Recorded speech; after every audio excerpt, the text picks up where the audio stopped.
About conformity, and chapter 9 is about compatibility. So let's go ahead and get started.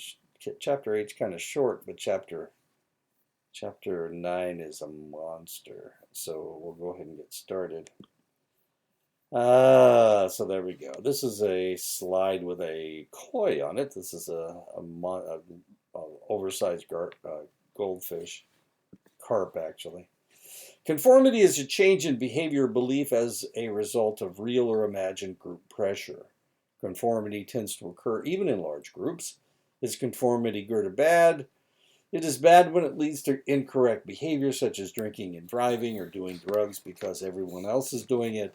It is good when it maintains necessary social organization such as waiting your turn in a grocery store checkout line. Sometimes it is inconsequential. In Western cultures, conformity is considered to be negative. It shows submission and compliance.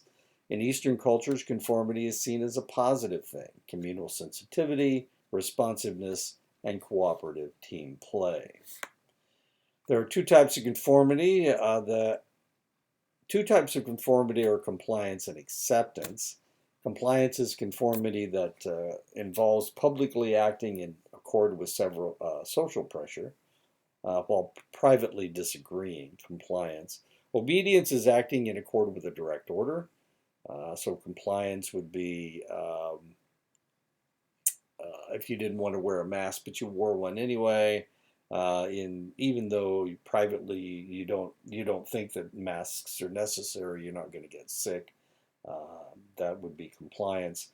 Obedience would be if somebody ordered you to put your mask on and you put the mask on anyway. Acceptance is conformity that involves both acting and believing in accord with social pressure. So if the federal government told you that you needed to wear a mask to protect you from COVID-19, and you went, I know too many people that have gotten sick. I'm going to go ahead and wear my mask because that makes sense to me. So that would be acceptance of whatever. In the middle of the 1930s, Musa first Sharif conducted the first psychological studies on conformity at Columbia University. Sharif had 3 people make speculations about the movement of a light in a darkened room. The next day, the 3 were put in the same room. By the end of the day, though their initial estimates were very different, they all agreed to a group norm. Robert Jacobs and Donald Campbell from Northwestern University repeated the experiment, but used a confederate to overestimate the movement of the light. The light wasn't actually moving at all, but was a phenomenon known as Autokinetic Phenomenon. And if we break this word down, we can understand what it means. Auto means self, and kinetic means movement. So it is the movement of your head. You can't hold your head still. It also has to do with saccadic eye movement. Your eyes are constantly bouncing from point to point. Taking in a total picture. And because of the movement of your eyes and the slight movement of your body, you get what they refer to as autokinetic phenomenon, or it looks like the light's moving. In reality, you're the one that's moving, not the light. The experimenters used a confederate to plant the idea of movement, and the idea persisted over 5 generations of participants.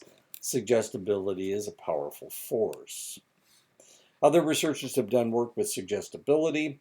Peter Totterdell has identified a phenomenon referred to as mood linkage, where people who work together tend to reflect each other's moods.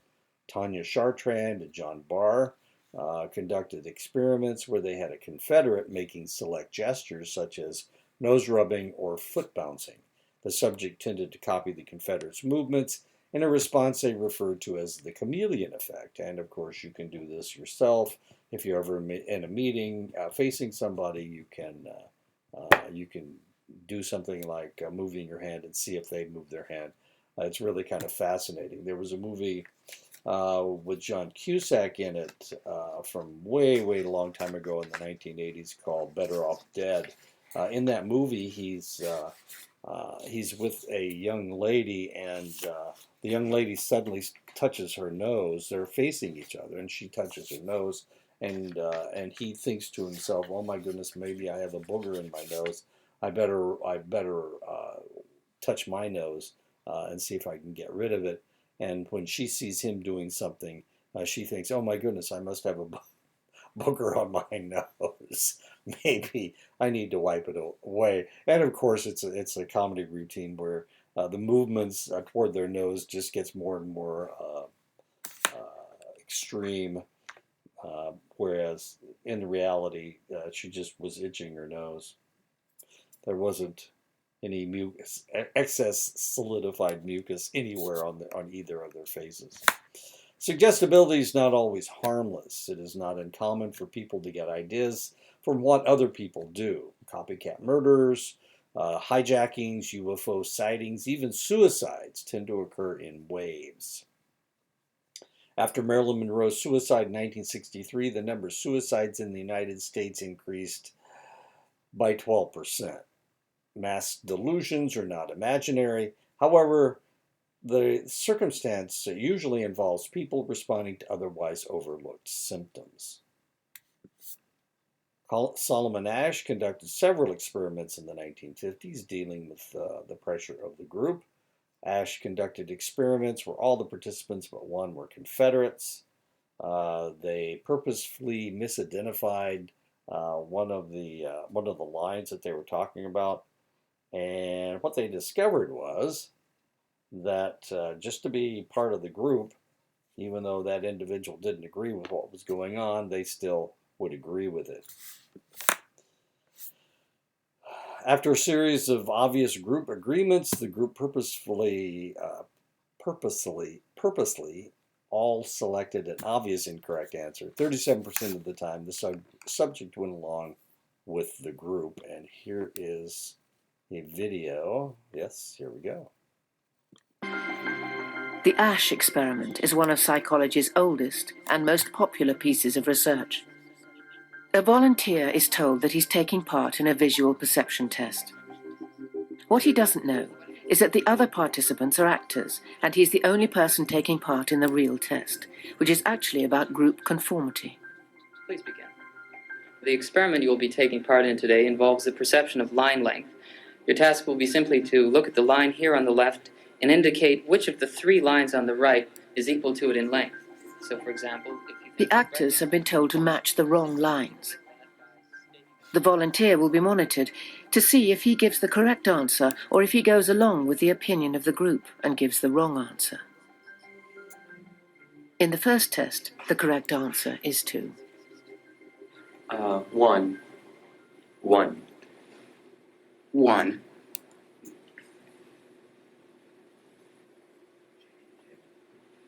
2.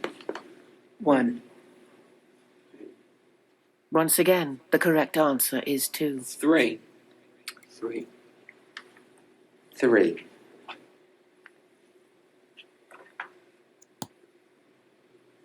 3. 3. The Asch experiment has been repeated many times, and the results have been supported again and again. We will conform to the group. Again, we're very social creatures. We're very much aware of what the people around us think. We want to be liked. We don't want to be seen to rock the boat, so we will go along with the group. Even if we don't believe what people are saying, we'll still go along. 1. It is actually about group conformity. Wait. Okay. 1. Oh, you want to talk about conformity? Group Look at their dynamics is hair. We'll still go along. 1. 1. 1. 1. Group dynamics is one of the most powerful forces in There you human go. psychology. Talk about conformity. 1. 1. If you thought that guy sounded like he wasn't from the United States, you were correct. He's Irish. Yeah, just a little bit of an Irish brogue. Oops. Okay. Stanley Milgram wanted to know how far people would follow an authority figure. After testing over 1,000 subjects, Milgram discovered that about 65% of the participants were willing to deliver the optimum punishment on the sham experimental subjects. And this is the test itself. He had individuals shocking an individual, and sometimes they help set the guy up. Wait a second. There we go. Let's do this again so I have an arrow. There you go. And then they were told that if they got the question wrong, they had to shock them, and strangely enough, the guy did a really poor job, and they had to shock them all the way up to an optimum level, what they thought was an optimum level. Actually, they weren't shocking anybody. But what he was really measuring was whether they were obedient, whether they're being obedient to an authority figure. Milgram discovered that there were 4 factors to obedience: the victim's emotional distance, the authority's closeness to the legitimacy, whether or not the authority was institutionalized. They did it at Yale University, and then they did it off campus with an experimental group that nobody had ever heard of before. And what they discovered was, as long as it was Yale University,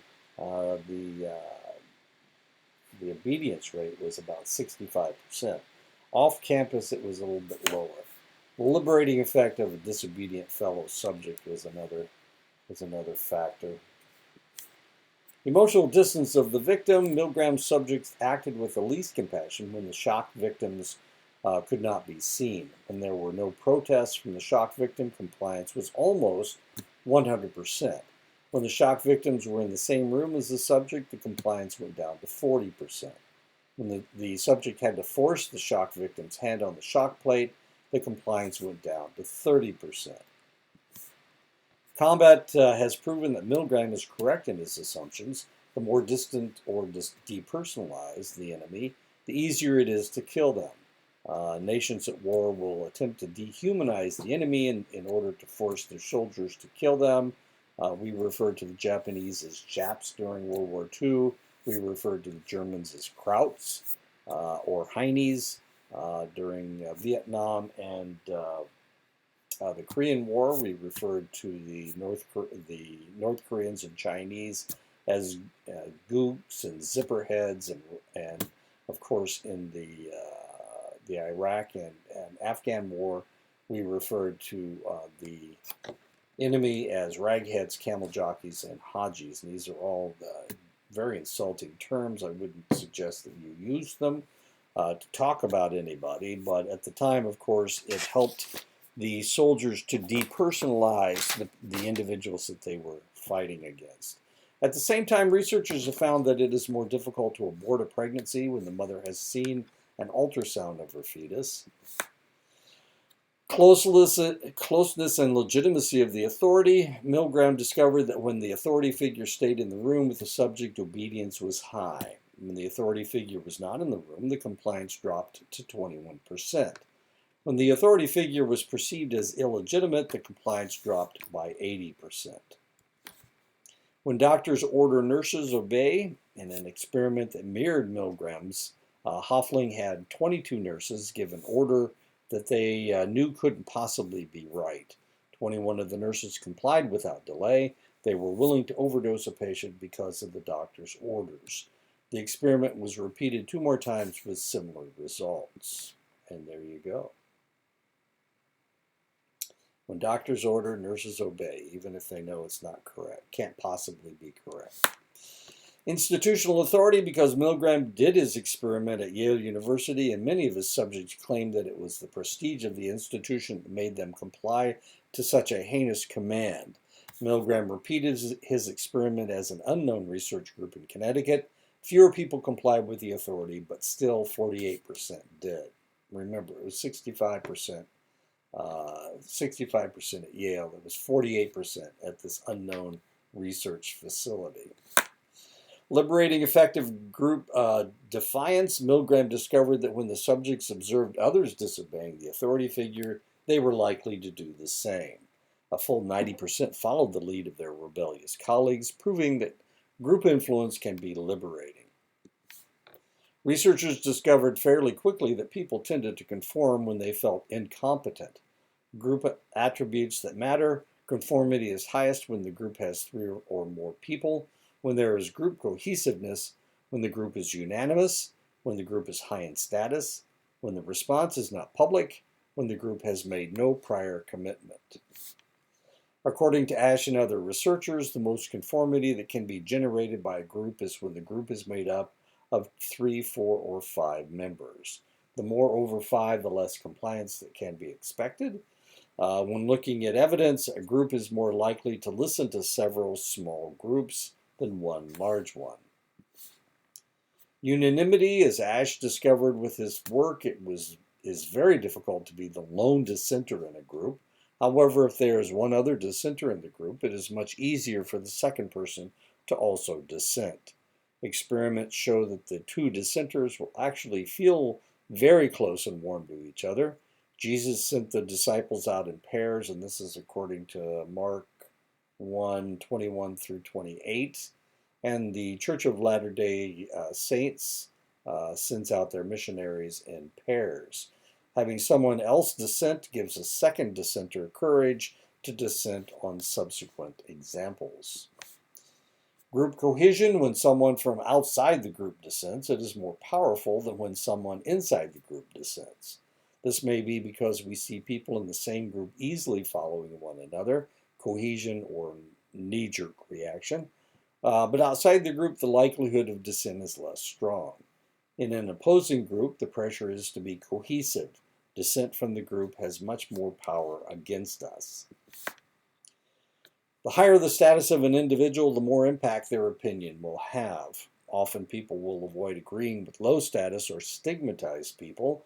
Research in Australia showed that people responded to a well-dressed person better than a poorly dressed individual, both in the jaywalking experiment and the survey experiment. One of these experiments had to do with jaywalking. If it was a well-dressed person doing the jaywalking, a person of status, then other people were more willing to jaywalk. If it was a bum, somebody that was poorly dressed, then people would not follow that individual. The same thing happened with the survey experiment. If the surveyor was a person that was well-dressed and older, looked like they had prestige, then it was much easier for them to get people to take the survey. The poorly dressed individual had a difficult time finding anybody that would take their survey. In the jaywalking experiment, the poorly dressed model actually lowered the percentage of jaywalks because people didn't want to be identified with the poorly dressed individual. Researchers were interested to find out if subjects were as group-oriented in a private response as when the response is public. Research shows that when the response is public, people feel much more pressure to conform than if they are allowed to express their opinions in a secret ballot. It is easier to express your opinion in private rather than allowing yourself to be held to public ridicule. Prior commitment: anyone who has ever participated in a sporting event where there are judges, umpires, or referees knows that once an official makes a decision on a play, they very rarely will change their mind, even if they are obviously wrong. Researchers have discovered that once an individual makes a public decision, they very rarely recant their decision, even under overwhelming social pressure. Hence, arguing with an official may only steel their heart against you. The best course is to not set the official up for social ridicule. People may conform to a group for one of two reasons. Normative influence: conformity is based on the individual's desire to be accepted and avoid rejection of the group, and another way to say this would be going along with the crowd. Informational influence: conformity is based on the individual's acceptance of reality provided by other people, wanting to be correct and accepting someone else's opinion as more knowledgeable. Research shows that some people are more susceptible than others, but that personality tests are poor predictors of conformity. Researchers discovered that when social influences are weak, then personality is more predictive of behavior, and thus conformity. Situation certainly influences whether the individual will dare to dissent or conform. Repeating Ash's conformity experiments around the world, researchers have discovered that different cultures have different levels of conformity. They had 30% conformity in Lebanon, Brazil, and Hong Kong. Among the Bantu tribesmen of Zimbabwe, 51% conformity. Possibly the least conforming population were the very individualistic French. As many parents have discovered, challenging a child's behavior can sometimes lead to the child acting in the opposite manner to exert their freedom and individuality. This is known as reactance, acting to protect our sense of freedom. Parents can limit this type of reaction from their children by offering them choices instead of commands. Researchers in Canada have found that it may be the laws against underage drinking that lead to as much underage drinking as there is. A survey in 1997 found that while a whopping 69% of 21 to 24-year-olds had been drunk at least once the year before, 77% of those 18 to 20 had been drunk the year before. A similar study in the United States college campuses showed 75% drinking rate for those of age, but an 81% drinking rate for those under 21. And there you go. That's what it looks like to be drunk and trying to sleep. She's got one shoe. I don't know where his other shoe is. Wait, oh, that's somebody's boot. Those are his socks. Anyway, yeah, he's pretty snockered. Further research into teenage drinking by Ings and Hansen in 1989 showed that while 15% of legal age students are heavy drinkers, 24% of underage students are heavy drinkers.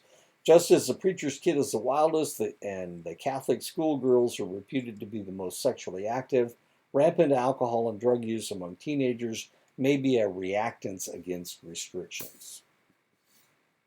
But there you go.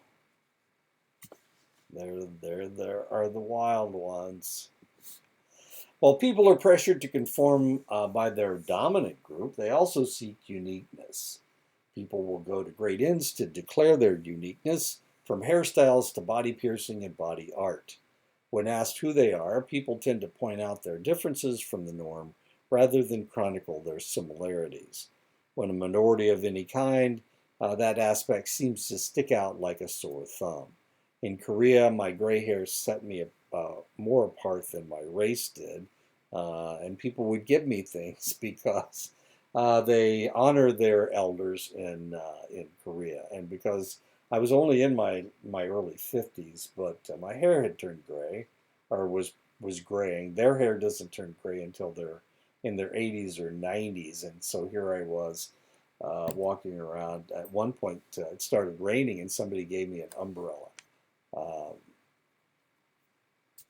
Fascinating stuff. Okay, that's not me, but that's somebody who wants to look unique. As you can see, they are pierced a lot and tattooed. And there you go. This guy has created a very unique look. And so has she. This lady is actually a lawyer in London, England. How would you like to have her defending you? And there you go. That's a little bit much. I imagine shaving is a bit of a trick for him. There you go. I'm not exactly sure why you want people to see into your nose, but there you go. And there's another lady with spiked teeth. That's enough. Okay, so now we're going to go into group processes, influences of social groups, chapter 9. A group is two or more people who interact with and influence one another, and in so doing consider themselves as a group. The human brain is adapted to maintain cohesion in groups up to about 150 people. Most groups contain less than 4 people.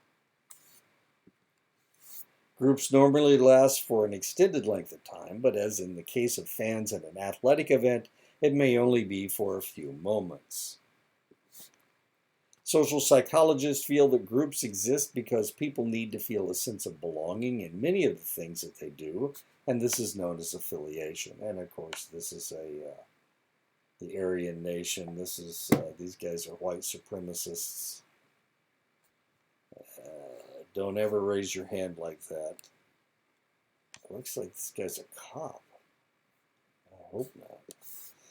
One of the oldest concepts in social psychology is that people perform better and faster when in the presence of others. This is known as social facilitation. The concept of social facilitation not only includes athletic events, but also is present in all species and most activities, including sexual activities among breeding pairs of rats. However, social facilitation does not always take place.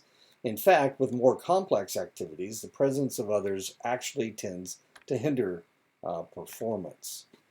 According to work by Robert Zients, the anxiety caused by the presence of others inhibits complex tasks but facilitates simple tasks.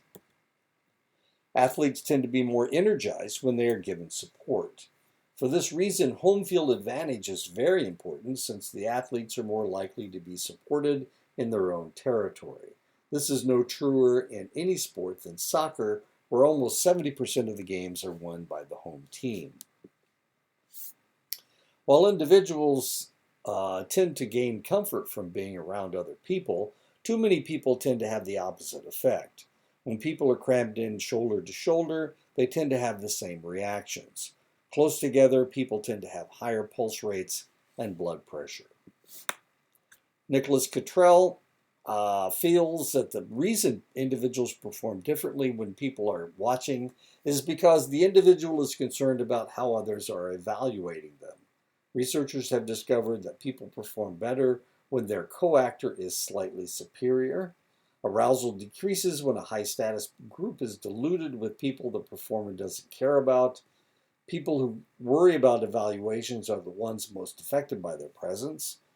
Social pressure is the most intense when the people are unfamiliar and hard to keep an eye on.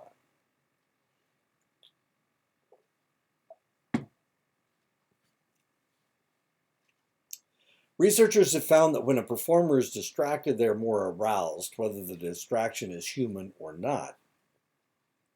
Robert Zients has shown that people react to the presence of another person, whether they are evaluating or not.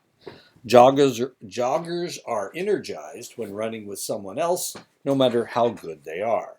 Once upon a time, I was living in Japan, and I would go running around noon every day, and sometimes I ran with people. I was running pretty fast at that time. I was covering the 3-mile loop in about between 22 and 24 minutes. And this one time, I started. There was a guy in front of me, and I kind of caught him, and then he sped on ahead, and so we were kind of running together, and I was moving pretty good. At one point, right at the end, he went to the gym and I went to my house, so we veered off from one another. And when I looked at my watch after finishing, I had run 2 minutes faster than I had ever run before. So it was the fact that I was running with him that I ran faster. And I imagine I made him run faster too. Researchers have discovered that when people are working on a group project, people tend to exert less effort toward a common goal than if people are being held accountable individually. This is known as social loafing. John Sweeney's refers to the people benefiting from social loafing as free riders, individuals who benefit from the group but give little effort in return. Let me give you another example of the running with somebody else. I ran in at the same place, and we ran the same route. They had the turkey trot that year. This was in Japan at Thanksgiving, and you're supposed to guess your time. The closer you are to the time that you actually get, the more likely you will get a turkey. Anyway, so I guessed, what did I guess? I think I guessed 22 minutes. And when I came in, I had run a 2050. So it was just being there. Actually, I came in third, I think. I came in third in that race, and I ran a 2050, and I didn't get a turkey. But it's really kind of interesting. Here I was running in the 23s and 24s, and that one time I ran a 21, and then running with other people I ran a 20 minutes 50 seconds, 3 miles. Anyway, not important. One of the downfalls of communism was the prevalence of social loafing, with no impetus to stick out, no incentive to improve. Production in communist countries stagnated, while in private production of agriculture, people outstripped themselves and their neighbors when allowed to grow their own food on less land. People will still watch public television, though they refuse to contribute money to it. And this is social loafing. Of course, communism barely exists anymore, but it was, for the longest time, that's what the whole Cold War was about after World War II. Between World War II and the wall came down in 1989. On challenging tasks, when it did, World War II ended in 1945, so it was going on for about 44 years. That's what the Vietnam War was all about. That's what the Korean War was all about. And of course, I was in the service from 71 to 83, so I was a cold warrior, I guess, though I was actually in a couple of attacks. One of them was at USAFE headquarters in Ramstein, Germany. You can look it up. We were attacked by terrorists. It was really kind of fascinating. I was the first medic on the scene. They blew up USAFE headquarters is what happened. You can look it up. It's kind of interesting. On challenging, and I was just coming through the gate when it exploded. Kind of fascinating. On challenging tasks, when an individual perceives their portion of the work as indispensable, they work harder. They also work harder when they consider other individuals in their group as unreliable. An individual will work harder when their performance will bring select rewards, as with stock options. People tend to loaf less when the other members of their group are considered friends rather than strangers. People in collectivist cultures social loaf less than people in individualistic cultures. Women who tend to be less individualistic than men social loaf less than men.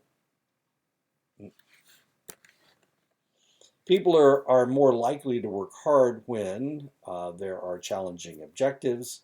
They are rewarded for group successes. There is a spirit of commitment to the team. Zimbardo's group built a mock prison in the basement of the psychology department at Stanford University and paid students to play the role of guard or prisoner. And this is a study done by Hanny Banks and Zimbardo in 1973. The role students played was determined by a flip of the coin. The guards were outfitted with a uniform of khaki shirts and pants, a whistle, a police nightstick, and reflecting sunglasses. And the prisoners were outfitted with loose-fitting smocks with an identification number stamped on it, rubber sandals, a cap made from a nylon stocking, and a locked chain attached to one ankle. The experiment started with the prisoners being rounded up by arresting them on campus, handcuffing them, and bringing them to the makeshift jail. The experiment was supposed to last for 2 weeks. The study was to see if they could get these elite college students to start acting like prisoners and guards. The experiment was way too successful as the students quickly adopted their roles. The experiment had to be ended in only 6 days. It was supposed to last for 14 days, and it only lasted for 6 days. One of the interesting things, and Zimbardo will tell you this if you ever read about the experiment. Zimbardo was acting as the warden. Oh, there it goes. The guards were very creative in abuse, verbally harassing, humiliating the prisoners. Torture was not unknown, and the warden, who was Philip Zimbardo himself, watched and tacitly approved. Nudity was used to humiliate. They even changed guards, and those guards immediately slipped into the same roles. The prisoners almost immediately took on the role of someone without hope, being passive, helpless, and withdrawn. Some prisoners became so anxious and depressed that they had to be released early to save their sanity. Other prisoners planned escapes and retaliations against the guards. Okay, one of the things that you need to know about this experiment, Zimbardo was the warden, and he didn't realize what was going on. He didn't realize what was going on because he slipped into the role of warden. So all of this stuff was taking place. One of the individuals that wrote that came up with this was a graduate student, and I'm not sure which one of these it was. But Zimbardo was dating this lady, and the experiment started and it had been going on for 2 or 3 days, and she went in to observe, and what she realized was that this was becoming abusive, and that really negative things were taking place. And she told Zimbardo about it, and Zimbardo said, "Oh, come on, everything's fine. They're just playing." And that was the first time. The second time she went back, it was worse. She went back to Zimbardo, and at that point, she convinced Zimbardo that he needed to stop this experiment. And that's why it stopped after only 6 days. If it had gone for 2 weeks, who knows what would have happened. But it was because he was dating the young lady that he finally agreed to stop the experiment. In 2004, American military guards routinely abused prisoners in Abu Ghraib, a prison in Iraq. Physical beatings, sexual abuse, and psychological humiliation took place. The American public was shocked by pictures of these abuses. A few bad apples happened to end up in the unit guarding the prisoners. And Zimbardo says, it's what's bad is the barrel. In other words, going to prison is really horrible. And these are some of the pictures that they showed. Nudity, of course. These are Muslims, and Muslims aren't really supposed to wander. You're not really supposed to see them naked. And here the guards were stripping them naked to humiliate them. And this guy's protecting his penis and testicles from the dog that this guy's just having a blast scaring him with. Here's this picture. This lady's back here with a leash. She's actually a dog handler, and she has a leash on this guy as if he's a dog. And there she is again. That's humiliating. They made them parade around with mud all over their bodies. If you've ever been around Arabs or Muslims, getting your hands dirty is not something that you want to do. It's theoretically the physical labor is for other individuals, and of course here she is. They have these people in theoretically homosexual positions, and she's just laughing behind it. Group cohesiveness are the qualities of a group that bind members together and promote liking between members. The more cohesive a group is, the more its members are likely to stay in the group, take part in group activities, try to recruit new like-minded members. If task requires close cooperation, cohesiveness helps performance. Cohesiveness can interfere with optimal performance. An example is how Kennedy and his administration dealt with the Bay of Pigs incident. Because the incident happened at the beginning of Kennedy's administration, and the people around Kennedy were a tightly knit group, no one argued against Kennedy's decision to allow the Bay of Pigs invasion. Group members tend to be alike in age, sex, beliefs, race, ethnicity, and opinions. Why are they similar? They are attracted to and likely recruit similar others. The groups operate in ways that encourage similarity in the members. Homogeneous groups are more cohesive. Diverse groups perform better. To examine the relationship between the business's performance and its racial and gender diversity, Herring in 2009 conducted a correlational study of over 1,000 U.S. workplaces and found a positive association between both types of diversity with sales revenue and number of customers. These results seem to indicate a positive relationship between diversity and a business's bottom line. But as you know, because these data are only correlational, we cannot draw conclusions here regarding one variable causing another. Large groups can also lead to some pretty horrendous behavior among people. During World War II, Japanese troops systematically raped and murdered 400,000 Chinese civilians in Nanking over a 2-week period after the surrender of the city. And there's some ugly pictures. During the German genocide of the European Jewish population, the systematic murder of the population progressed from shooting and burying to gassing and burning.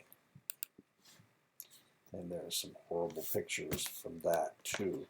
People perform in groups what they would not have the social support to do alone because of de-individuation. De-individuation is a loss of self-awareness and evaluation apprehension. This occurs in group situations that foster responsiveness to group norms, good or bad. A group has the power not only to arouse its members, but also to render them unidentifiable. It is the group's actions, not the individuals. And this is known as de-individuation.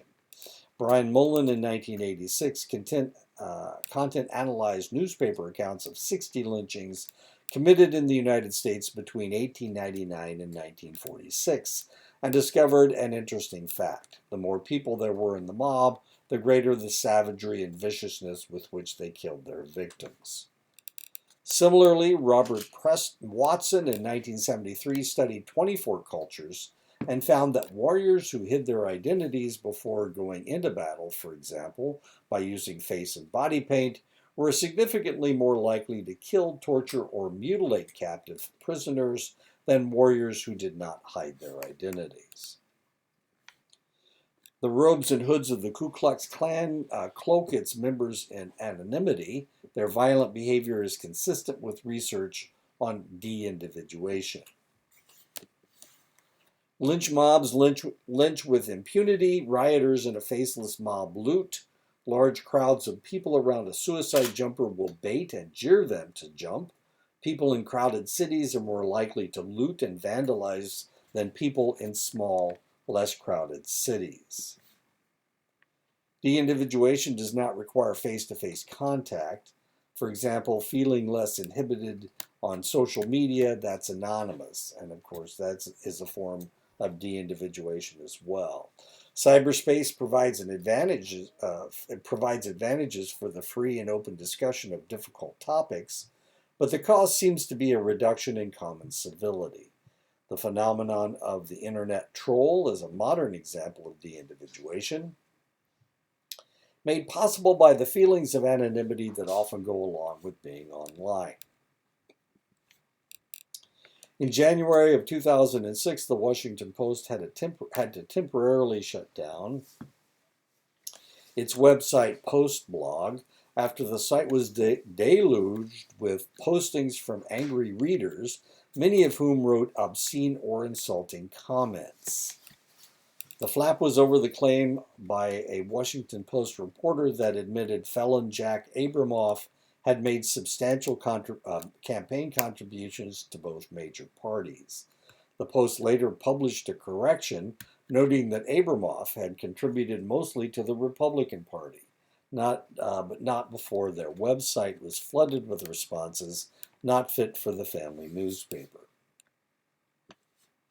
Groups will do well only if the most talented members can convince the others that he or she is right, which is not always easy, given that many of us bear a strong resemblance to mules when it comes to admitting we are wrong. You undoubtedly know what it's like to try to convince a group to follow your idea, be faced with opposition and disbelief, and then have to sit there and watch the group make the wrong decision. Process loss is any aspect of group interaction that inhibits good problem solving. In some groups, people don't listen to each other. One person is allowed to dominate the discussion while the others tune out. Process loss can occur for a number of reasons. Groups might not try hard enough to find out who the most competent member is. The most competent member might find it difficult to disagree with everyone else. Communication problems can arise. Groups tend to focus on the information they share and ignore facts known to only some members of the group. Subsequent research has focused on ways to get groups to focus more on unshared information. Group discussions should last long enough to get beyond what anyone already knows. Assign different group members to specific areas of expertise so that they know that they are alone responsible for certain types of information. Transactive memory is the combined memory of two people that is more efficient than the memory of either individual.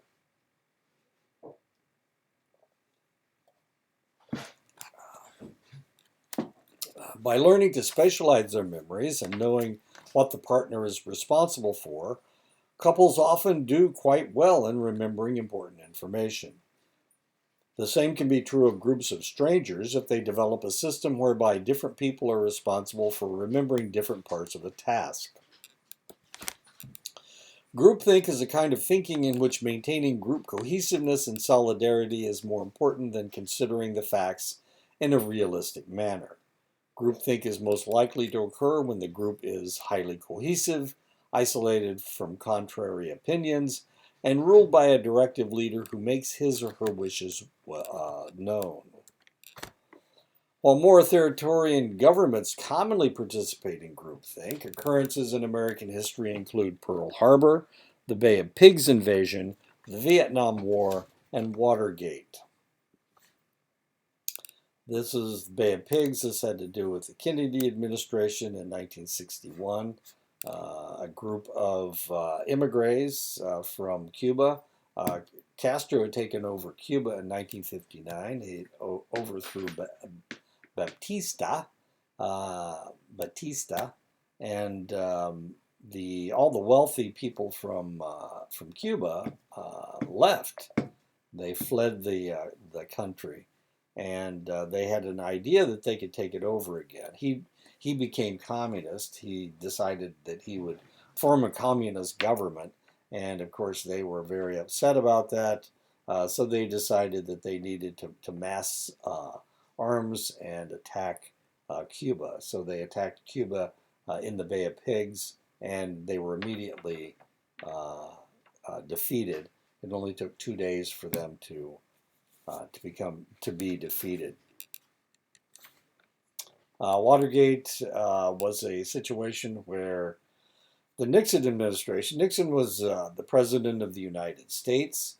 He decided that he needed to know what the Democrats were doing, so he bugged the Democratic National Headquarters in Washington, D.C., something that, of course, is illegal. When the people that were planting the bugs were captured one night, and after that, the Nixon administration tried to cover it up. And it got worse and worse and worse, and finally, due to people actually spilling the beans and saying that they were planning on doing this, Nixon had to resign. And the reason it's called Watergate is because Watergate is where the Democratic headquarters were. It was in Watergate Towers, which has been torn down by this time, actually. The Iran-Contra affair was really kind of interesting. The Contras were a rebel group attacking, trying to create a civil war in Nicaragua. Nicaragua elected a socialist leader, and the Contras decided that they didn't want to have that type of government in Nicaragua, so they decided that they would mass arms and try to overthrow the government in Nicaragua. Well, the Reagan administration agreed with the Contras. As a matter of fact, at one point, Ronald Reagan said, "I am a Contra." But of course, it's illegal for the United States to support a rebel group like that. So they had to do it surreptitiously. Well, they couldn't use any of the government agencies to do this, the CIA, the DEA, or anybody. They couldn't use any of these people. So Reagan got Oliver North. He was a lieutenant colonel in the Marines. He got Oliver North to buy arms for the Contra. But where in the world would he get the money? Well, they couldn't get the money from the federal government. So what he did, he sold parts to the military weapon parts to Iran. This was illegal at the time as well because Iran was at war with Iraq, and we were supposed to be neutral. So what North did was he took all of these used parts that we weren't using, of course, and he sold them to Iran. Then he took that money and he gave it to the Contra to buy their contraband weapons. And of course, this all came out, and because Reagan was a conservative icon, then all of these people, Reagan was actually able to keep his presidency, but it looked kind of shaky there for a while. And of course, Oliver North became a conservative icon as well. The Clinton-Lewinsky affair, really kind of an interesting situation. Bill Clinton was having an affair with one of his interns. She was a 21-year-old by the name of Monica Lewinsky. Evidently, the type of sex they were having wasn't genital sex, and Lewinsky was getting frustrated about this.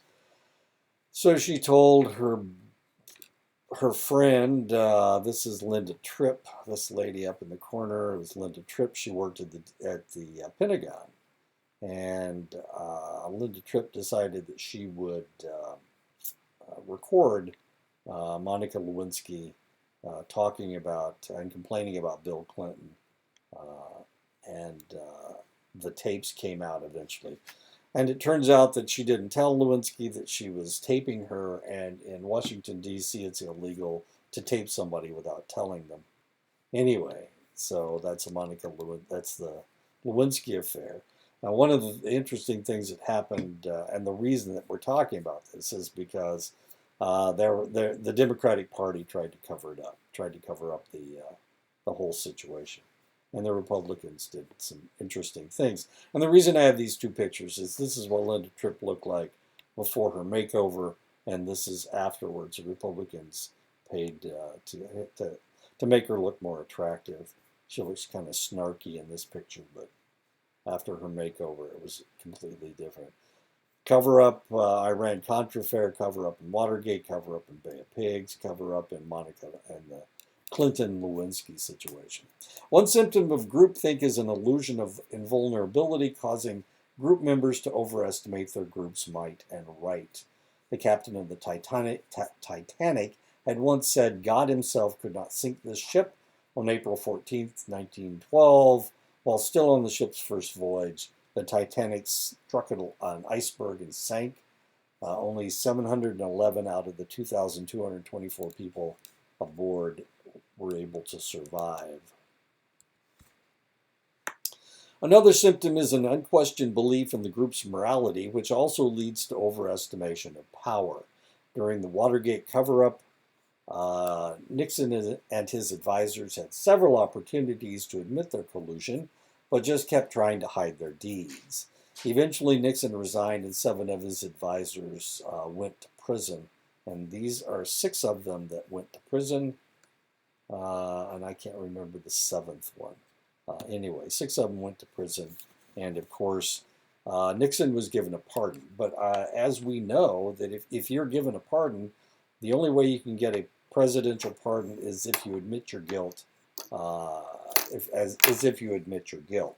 And of course, Nixon was given a pardon by Gerald Ford. The group tends to discount challenges by collectively rationalizing their decisions. And if we look at all of these groups, this groupthink that I've been talking about, they thought that their moral ground was higher than the alternative. The Democrats thought that the presidency was far more important than a sexual affair. Ronald Reagan and his advisors thought the same thing. Watergate, the administration thought that they were more powerful. It was okay for them to, dirty tricks were something that politics does all the time anyway. And of course, the Bay of Pigs. Kennedy was a new president, and he thought he could do no wrong. And that's where the groupthink comes in. The group tends to discount challenges by collectively rationalizing their decisions. When talking about escalating the Vietnam War, President Johnson held weekly Tuesday lunches discussing the war. But rather than talking about why, the meeting was mostly used to justify and explain the war. The Tuesday meetings turned into rationalization sessions for the Johnson administration, and the war went on until 1975. Johnson was president until 68. He was president from 63 until 68. And the war went on from about 65 until 75. That's not right. 63 until 75. The group tends to stereotype their opponent as weak and unintelligent and incapable of legitimate retaliation. One of the things about the Bay of Pigs are really kind of fascinating. The immigrants that left were the intelligentsia of Cuba. They were the wealthiest people, and because they were the wealthiest and because they were the college professors, they thought that the people that were left there were the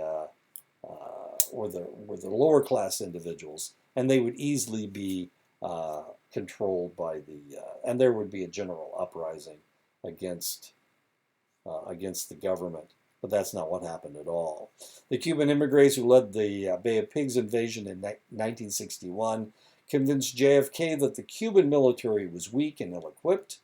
They also argued that popular support in Cuba would be so great that there would be a general uprising. The invasion collapsed in 2 days, and there was no uprising at all.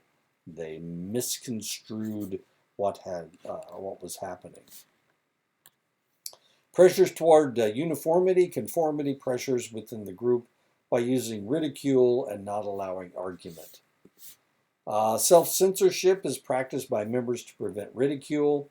During the preparation for the Challenger flight, Thiokol engineer George McDonald wanted to postpone the flight, but instead of clearly stating, "I recommend we don't launch below 53 degrees," he offered an equivocal opinion. He suggested that lower temperatures are in the direction of badness for both O-rings. What did he think they should do? From his tempered words, of course, it's really hard to tell. The Challenger took off, and it was destroyed in flight because the O-rings leaked and the fuel exploded. And this is what happened when it exploded. Everybody on the Challenger died. Because there is little opposition within the group, there is an illusion of unanimity. The group tends to protect the group from information that would call into question the effectiveness of morality of their decisions, and these are known as mind guards. The conservative right has several mouthpieces that defended every action taken by the Republican administration.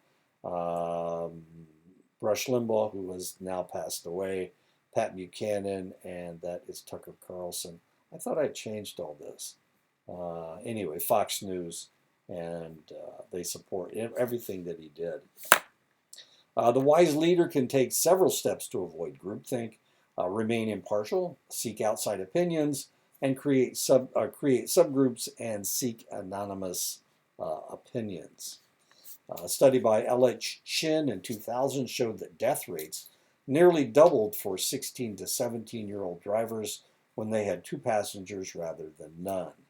Were they more willing to take chances when others were egging them on and there was someone to show off for? Fortunately, President Kennedy learned from his mistakes from the Bay of Pigs decision, and when he encountered his next major foreign policy decision, the Cuban Missile Crisis, he took many of these steps to avoid groupthink. When his advisors met to decide what to do about the discovery of Soviet missiles in Cuba, Kennedy often had absented himself from the group so as not to inhibit discussion. Kennedy brought in outside experts, for example, Adlai A. Stevenson, who were not members of the in-group. That Kennedy successfully negotiated the removal of Soviet missiles was almost certainly due to the improved methods of group decision-making he adopted. In 1961, James Stoner discovered that despite common knowledge that group behavior is more conservative than individual leadership, studies showed that the opposite was true. Behind the anonymity of a group decision, committees were more likely to try risky behavior. And this is referred to as the risky shift phenomenon. Groups committees tend to enhance pre-existing tendencies, strengthen the members' average tendency rather than split within the group. This is known as group polarization. This is one reason why hung juries are so rare. Deliberation tends to lead to group polarization. However, research also shows that people who hold strong opinions before deliberating maintain those opinions even stronger after deliberation. Group polarization is evident on college campuses where different fraternities maintain select reputations that tend to attract and polarize their members, while independents are more likely to be less polarized and more liberal. Delinquency is more likely where there are like-minded youth and in fact will increase at a greater level than the sum of its members. Terrorism does not spontaneously erupt, but is the result of like-minded people who evolve into violence. Great person theory purports that certain key personality traits make a person a good leader, regardless of the situation. A critical question is what is the role of the leader in group decision-making? The question of what makes a great leader has intrigued psychologists, historians, and political scientists for some time. Personality and leadership abilities are weakly related. Compared to non-leaders, leaders tend to be slightly more intelligent, extroverted, confident, and charismatic. Surprisingly, few personality characteristics correlate strongly with leadership effectiveness. Simonton in 1987 and again in 2001 correlated all the factors of effective U.S. presidents and found 3 significant variables. One was being tall. The second was coming from a small family, and the third is the number of books published before elections. The tallest president we've ever had was Abraham Lincoln. He was 6'4", and the shortest president we've ever had was James Madison. He was only 5'4", so there was a foot difference between Madison and Lincoln. This is John. Oops, I'm sorry. This is John. Somewhere is John Quincy Adams. There he is. This is John Quincy Adams. He was 5'7", and his father, John Adams, was also 5'7". As curious as that is. There are 2 basic styles of leadership. Transactional leaders are leaders who set clear, short-term goals and reward people who meet them. Transactional leaders do a good job of making sure the needs of the organization are met and that things run smoothly. Transformational leaders are leaders who inspire followers to focus on common long-term goals. It is transformational leaders, however, who think outside the box, identify important long-term goals, and inspire their followers to toil hard to meet these goals. And these are examples of transformational leaders: Benjamin Franklin, Henry Ford, Bill Gates, Walt Disney, Joan of Arc, and Jesus were all transformational leaders. Leadership effectiveness depends both on how task-oriented or relationship-oriented the leader is, and on the amount of control and influence the leader has over the group. Contingency theory of leadership is the idea that leadership effectiveness depends both on how task-oriented or relationship-oriented the leader is, and on the amount of control and influence the leader has over the group. This theory was developed by IO psychologist Fred Fiedler. The contingency theory of leadership has been supported in studies of numerous types of leaders, including business managers, college administrators, military commanders, and postmasters. There are two basic types of leaders: task-oriented leaders and relationship-oriented leaders. A task-oriented leader is a leader concerned more with getting the job done than with workers' feelings and relationships. The relationship-oriented leader is a leader who is concerned primarily with workers' feelings and with relationships. Task-oriented leaders are more effective in high-control work situations. The leader's subordinate relationships are excellent. The work is structured and well-defined. Low-control work situations where leader-subordinate relationships are poor, the work needing to be done is not clearly defined. Relationship-oriented leaders are most effective in moderate control work situations where work is fairly smooth, but some attention to poor relationships and hurt feelings is needed. When a task-oriented leader has alienated his workforce, this is when the relationship-oriented leader is more successful. It may be difficult for women to achieve leadership positions. Look at Donald Trump's comments about the reactions to the candidacy of Carly Fiorina. He was able to marginalize her by attacking her looks, her voice, and her platform as pitter-patter. This was in the 2016 election. That was a long time ago, I guess. That was 6 years ago, so you may not remember how he attacked Carly Fiorina. He attacked everybody one way or another, but it was really kind of vicious what he did to Carly Fiorina. Many people see good leaders as having agenic traits. They're independent, they're aggressive, they're assertive, and they're competent. Women are stereotyped as having communal traits, being friendly, unselfish, and expressive. Women are in a double bind as leaders. If they are warm and communal, they are perceived as having low leadership potential. If they are agenic and forceful, they are often perceived negatively for not acting like a woman should. In 2014, only 24 of the CEOs of Fortune 500 companies were women, and the boards of directors of U.S. companies included only 17 women, and this is according to Catalyst in 2014. Things are not much different elsewhere. The 17% figure is actually among the highest in the world, except for Europe, where in Norway, 41% of the CEOs and board members are women. In Sweden, it's 27%. In Finland, it's 27%. In the United Kingdom, it's 21%. And in France, it's 18%. If a woman's style of leadership is stereotypically masculine, in that she is autocratic, bossy, and task-oriented, she is evaluated more negatively than men who have the same style. This is especially true if men are doing the evaluating. Another danger that women leaders face, because women are perceived as being more communal, they're often thought to be better at managing crises, particularly ones that involved interpersonal problems such as a conflict between high-level managers. That might seem as like a good thing, trusting women leaders to solve problems, but it has a downside in which women are more likely to be put in precarious, high-risk positions where it is difficult to succeed.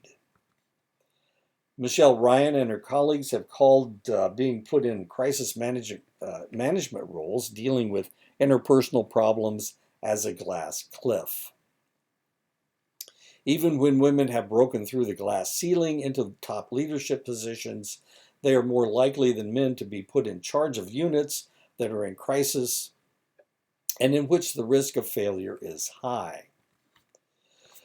In 2014, Mary Barra became the first female CEO of a major global automaker. In this case, it was General Motors. Within months, she had to announce plans for General Motors to recall over 11 million cars due to defective design components that the company had known about for nearly 10 years. Could Barra become another example of a woman who broke through a glass ceiling only to find herself on a glass cliff? And the reality is that she's still the CEO of General Motors. They were able to work through their problems, and Mary Barra is still the CEO. And evidently doing a fairly good job. Looking at leadership around the world, researchers have discovered that different cultures seek different attributes in their managers.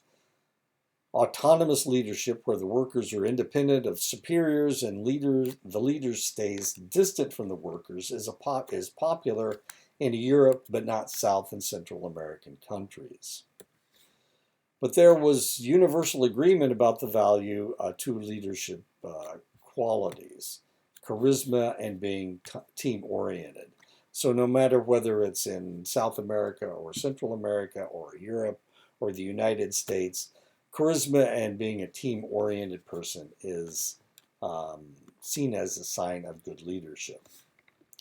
Questions about cultural differences in leadership are receiving increasing attention because in a global economy, work groups are becoming more diverse and managers from different cultures have increasingly frequent contact.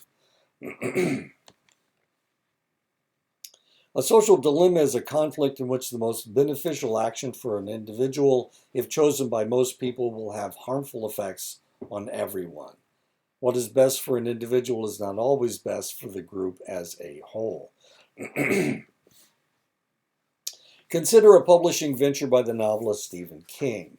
He wrote 2 installments of a novel called The Plant and posted them on the internet, asking readers to pay $1 per installment. The deal he offered was simple. If at least 75% of the people who downloaded the installments paid the fee, he would keep writing and posting new installments. If fewer than 75% of the people paid, he would stop writing and the people would never get the rest of the novel. King had devised a classic social dilemma, a conflict in which the most beneficial action for an individual will, if chosen by most people, be harmful to everyone. It was to any individual's financial advantage to download King's novel free of charge and let other people pay.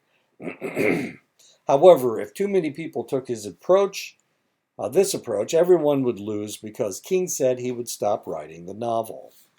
At first, people acted for the good of all. More than 75% paid for the first installment. As with many social dilemmas, however, people eventually acted in their own self-interest to the detriment of all. The number of people who paid for their later installments dropped below 75%, and King stopped posting new ones, saying on his website that the novel was on hiatus. A man and his girlfriend were arrested with 5 pounds of cocaine in their possession. They are separated. The prosecutor knows that if he can get one to turn, they can charge the other one with possession with the intent to distribute, 25 years. Otherwise, it is 5 years in probation for both for possession.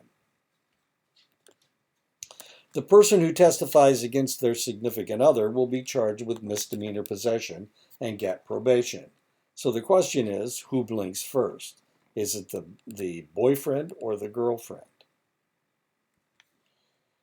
The prisoner's dilemma was originally developed by Flood and Drescher at the Rand Corporation in 1950 as some of the original games in the game theory scenario. They were trying to figure out whether the Russians would create nuclear war, and they were testing it through game theory. The concept was later revised by Taylor in 1992. Two players, they can, okay, this is the Wall Street game. So what's happening with the prisoner's dilemma? This is really kind of an interesting situation because I had a student when I was teaching on another reservation who was in almost the identical situation. She and her boyfriend were found with a certain amount of crystal meth. And the question was, which one would the boyfriend say, no, it was my crystal meth, she's innocent, she never uses, that kind of thing. Or would neither one of them say anything? Or would she turn in her boyfriend? And what happened was that he almost immediately flipped on her and said that it was hers. Even though he was the pusher, he said it was hers. And she went to jail for 5 years. And he got probation. And of course, it wasn't very long before he got caught again. And because of his previous situation, he got thrown in jail as well. But she was real proud of herself. She served 3 years, but she was real proud of herself because she said, a person never rats on anybody, no matter how bad they are. And of course, he broke up with her as soon as he dropped the dime on her. As interesting as that is. Okay, so let's talk about some more game theory. This is known as the Wall Street game. Two players, they can pick option X or Y. If they both pick X, they both win $3. So as long as they keep picking X, each of them is making $3. If they both pick Y, then they will both lose $1. If one of them picks X and their friend picks Y, then you lose and your friend wins $6. So if you pick X and your friend picks Y, the person that picks Y gets $6, and the person that picks X loses $6. If you pick Y and your friend picks X, you win $6 and your friend loses $6. Okay, that's the Wall Street game. People are more likely to adopt a cooperative strategy if playing the game with a friend, of course, expecting to interact with their partner in the future. Changing the name from Wall Street game to the community game increased the percentage of people who cooperated from 33% to 71% in one study. Tit-for-tat strategy is a means of encouraging cooperation by at first acting cooperatively, but then always responding the way your opponent did, cooperatively or competitively, on the previous trial. The analogy of the arms race would be to match not only any military buildup made by an unfriendly nation, but also any conciliatory gesture, such as a ban on nuclear testing. In the 1960s, game theory was still predicting reactions to the Cold War. Deutsch and Krauss in 1960 and once again in 1962 demonstrated that threats were not an effective means of reducing conflict. They developed a game of conflict called the trucking game. The results of the study showed that when there was an equal reaction to a threat, the threatened side would retaliate against threats in kind, making it a no-win situation. Cooperation was the only way to win. In the trucking game, players earned money by driving from one point to another as quickly as possible. As in the image below, the shortest route in their game required crossing a one-lane road, but with both companies could not use the road at the same time. It was a one-lane road. When players were given gates they could use to restrict the other players' use of the one-lane road, both companies made even less money. So what they needed to do was cooperate. But the problem was neither one of them wanted to cooperate. So it was like having an enemy as the person you needed to cooperate with. In the initial Deutsch and Krauss trucking game, the two sides could not communicate with each other. And this is exactly what happened in the nuclear buildup between the Soviet Union and the United States.